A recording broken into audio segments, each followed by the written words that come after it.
Well, hello everybody. It is me, Rachel Cross, and I am bringing you Art from the Heart, where everything we make is with a point and a purpose. I am so excited today to bring you some creations that I made out of toilet paper rolls. Oh my goodness, we all have them right now, and what can we do with them? I was so impressed by all of the things I found online and the things that I could make with them. It was so much fun sitting with my kids and creating these. The creations that I show you today, I actually sat and created them with my own kids at home, and we had a really great time. And as I was sitting there, I thought, wow, this is a really great coping skill for what we have going on right now. But what is a coping skill, right? So coping skills or coping strategies are things that we can do during times of high emotions, maybe intense emotions, uncomfortable feelings, and they're to help us kind of slow down and calm down and refocus and refresh a little bit. And I definitely found that in these creations that I made with my kids. Plus, we had fun, we laughed, they were silly, and that's what we needed right now. We needed this time together.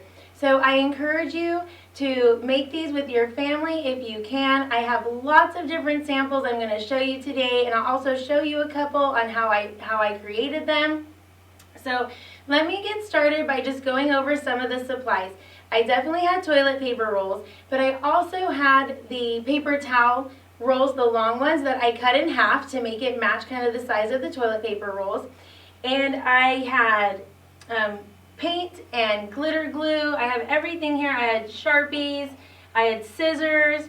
I'm even going to use a stapler today. I had a glue stick. I also had some heavier glue. You can use Elmer's. I had this on hand, so that's what I use, whatever I have on hand. You could even, with your parent, right, use super glue. Don't use super glue if you're not over like 18. And so I even had to use clothespins to hold some of the creations together to let them dry, and I'll definitely go over that on what that looked like. I needed tissue paper to make these super cool, fun, fire-breathing dragons. Let's see if I can make it blow fire. Let's see. Little bit, right? So they were really fun creating these. And they're silly and they're fun, and that's definitely what I know I needed right now. I also have these little gift boxes, which my older daughter made. She is about 13, so she definitely had fun creating these. She said it reminded her of little 5-minute DIYs, that she had seen them before, and I just thought they were super cool. They're a little gift box. You just fold it over, and you can put little candies or a little note in there to somebody. And I also have another one that I'm going to make here, and you can staple the ends, and we're going to put rice in it and see if it's a cool shaker. I don't know. I haven't done it yet, but we're going to do it together, so we're going to find it out. So that's what I used. A lot of different supplies. Definitely have a list of what I use since there are so many. Had the ribbon. So with that, I'm going to go ahead and show you first how I did the fire-breathing dragon. So I'm going to go over real quick, not through the whole process. So what we did was started with the toilet paper roll. It was just, blank. It was brown. Then we painted it yellow. So with these, I actually wrapped them in paper, construction paper, which I have. And I wanted to see what it would be like if I didn't have any paint. And so I wanted to wrap it in the construction paper to see how it would turn out, and it was a little challenging. It was, but it'll work. If that's what you have, it will definitely work. And that's where I needed the clothespins to come in and hold it together, even hold the paper down a little bit where I had to glue the sides together. So this one, definitely the binoculars will take a little bit more time. They were fun and creative, but I just wanted to show you that you can do it with construction paper. You could even color these with markers. If you don't have, even crayons, if you don't have anything available to you but markers or crayons, that would be perfect. Before I go on, I want to show the little ladybug too. This was fun. This was created out of paint and construction paper and a glue stick. So very easy things that we use to create it. So with the fire-breathing dragon, we started with the toilet paper roll. We painted it. So then came the tissue part. This is just tissue paper that you use to put in a gift bag at a birthday or some kind of party, and you stuff that tissue paper in there. You can find this at the Dollar Tree, at the dollar store. Very affordable. A lot of places offer it in color. So what we did after this dried was took a glue stick because it was easier. And I just want to show this just because it's easy and it's fun. So we just placed a little bit of the glue on the end and just went ahead and stuck it in there. And so then we continue to do that all the way around. And so what I found out whenever I made these yesterday was that my tissue paper strips, they were kind of too thick to actually blow the air through. So what I did was I found that gluing them on a little thicker was easier. I'm going to go ahead and do just one more and then show you the little trick that I did. So after they were glued on, and I noticed that they weren't blowing very well, I just took a pair of scissors and I went ahead and I just cut the strip. Very easy, very simple. I didn't even cut it all the way up. I just cut it just about maybe an inch to where it was up. And then I didn't have to glue on a bunch of little pieces of tissue paper. It was the thicker strips and then just cut them in half. And that worked absolutely great.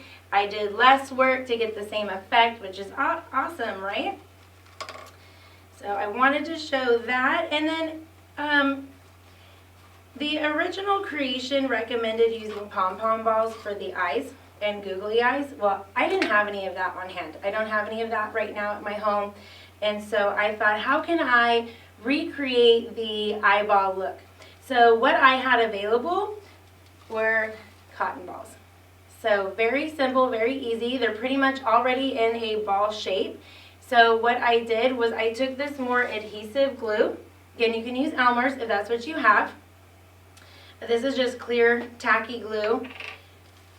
I think even the dollar store sells even the white tacky glue. So I just put a little bit of glue on there and took the cotton ball, kind of mushed it into a ball, just make sure it's not going to be perfect, and that's okay. We're not looking for perfection. We're looking for fun.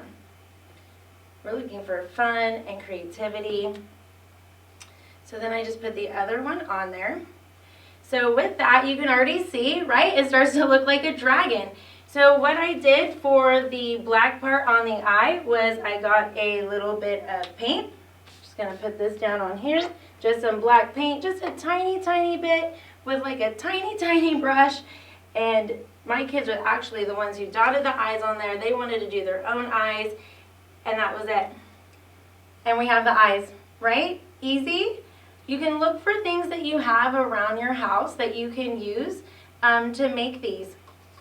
Feel free to get creative and explore with what you have. Oh, and then we just did 2 little dots, because I also recommended little pom-pom balls for the nose as well. But I thought, I think the dots will be just fine. So that's how we created the fire-breathing dragon. Definitely fun. My kids were running around the house, blowing them, having a good time, and that's what I wanted to see them having right now. So with that, I'm going to put that one there. And then I'm going to just transition real quick over to how I made this little gift box is what it's supposed to be. I stapled the ends. So I'm going to use this one. It's a little bit bigger because I'm actually going to put some rice in it. And we're going to see if it's a cool shaker or not. So I'm going to go ahead and start by using the stapler and just pinching one end and stapling it. Stapling it closed as best can be, especially since I'm going to put rice in there. I want it like really good and close. I'm not going for the beauty look on this one. I'm going for effectiveness of holding my rice in there. So with this, I'm going to take some stickers that I have. Again, we can find stickers at the dollar store. There's a lot of things that I use that come from there. I know I keep referencing it because I want you to know that art doesn't have to be expensive. It doesn't have to be expensive. We don't have to spend a lot of money on creating the things that we want to create. There are very affordable ways out there. So I would just go through, put these little silly stickers on there. I could have left it plain and drew some pictures on there. I could have written some words. Maybe I have a favorite song. I could have written it on there and then put the rice in and have a little musical shaker with my favorite song written on it. So I'm going to go ahead and stop there. And I just have some uncooked, white rice. We're going to pour it in. Ooh, I'm excited about this. I've never made one of these before. This is my first time. And then what we do is we pinch the end. Oh, my sticker fell off. Let me see. Going the opposite way. That's what gives it the effect. So I'm going to go ahead and close this up. And my little stickers are falling off. Okay, here we go. Let's see if it's going to make the magic. Oh yeah. It did it, right? It holds the rice. How fun would that be? And then we have little music shakers for our songs. I love that. So this is what I wanted to bring to you today. Definitely fun family activities that we can do with the things we have around us, our toilet paper rolls. I would love to see your creations. Please share them with us on Instagram at hashtag Operation Stay Connected. I love to see what you come up with. There are so many more ideas out there. Please share what you create with us. I'll see you next time.